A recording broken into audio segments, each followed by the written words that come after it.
Do you consider the intellectual property around IP this exactly the same thing that was for old school algorithm and software, or have you been little bit forced to reinvent your approach?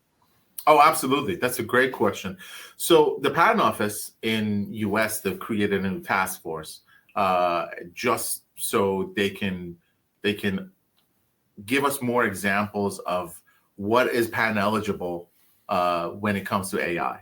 So this is definitely something that they're thinking about. I know European office the same way. So it's not being protected the same way as before, because AI is fundamentally different. But because it's fundamentally different, a lot of people can kind of use it as a black box, right? So it is a little bit different. AI products can be put into three categories. And the first one is something that actually addresses a technical issue that exists in AI.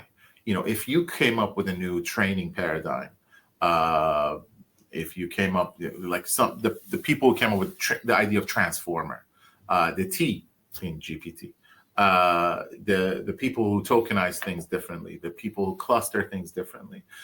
Those are very nuanced, very specific AI technology innovations, and they can be protected because both in the US and in Europe and pretty much everywhere in the world, they view that as improving AI, as pure technology speaking. Then there's a second bucket, and that's really a limited number of people who care about that kind of stuff. There's a very limited people who push the boundaries of what AI can do. So it's a very small bucket, but nevertheless, it exists. That's really the kind of people who come up with these, the first people who came up with deep learning, first groups.